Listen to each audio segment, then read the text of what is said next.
So let's talk about a name you definitely know, Pythagoras. But I'm willing to bet there's a side to his story you have never heard before. One that, believe it or not, has nothing to do with triangles and everything to do with a very modern problem. Let's get into it.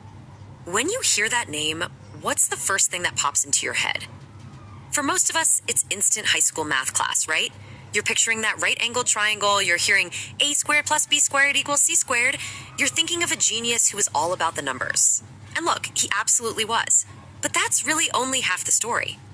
Because, yeah, he's famous for his math. Of course he is. But today, we're going to focus on a completely different role he played. Pythagoras, the super passionate and kind of desperate educator. So our story actually starts in the ancient city of Croton. This is where Pythagoras decided to set up a school. He was just bursting with all this knowledge he wanted to share with the world. But he hit a pretty big snag almost immediately. So what was this huge problem for a legendary thinker like him? Well, believe it or not, his classroom was completely empty.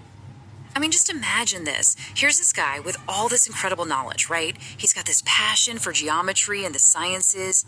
And his school was totally empty. Nobody was showing up to learn. Seriously, can you imagine that? You feel like you've figured out the secrets of the universe, and nobody cares. Nobody wants to listen. So what do you even do in that situation? Well, this is where the story gets really, really interesting. Let's talk about let's just call it an unconventional solution. So what did he do? I mean, how do you get people interested in something they just aren't? How do you fill those empty seats and, get that spark of curiosity going? Simple. He paid them. No, you heard me right. He literally paid people to come to his school and let him teach them. Just stop and think about how wild that is for a second. He was so desperate to share his love for learning that he was willing to pay out of his own pocket just for the chance to teach someone. And there's this one great story that shows exactly how this all played out. We're going to follow the journey of one particular student to see how he turned cold, hard cash into a real love for learning. Okay, so check this out. It all starts with the offer, right? Pythagoras finds this hesitant young kid and offers him money to learn geometry. And at first, the kid's just there for the coins. But then, the hook. He actually starts getting into it. He's hooked on math. So Pythagoras sees this and makes his move. He stops paying him. But something had totally shifted. The kid was now so into it, so passionate, that he kept showing up for free. See, the money was just the bait. The real reward was the knowledge itself.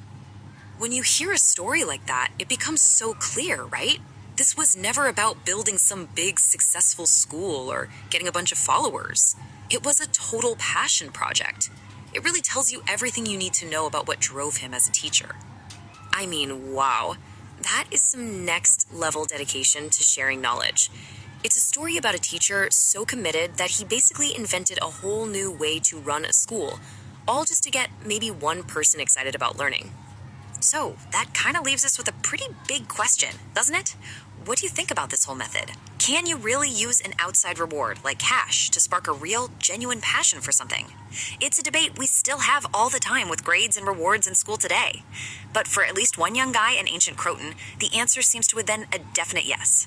Thanks for joining me.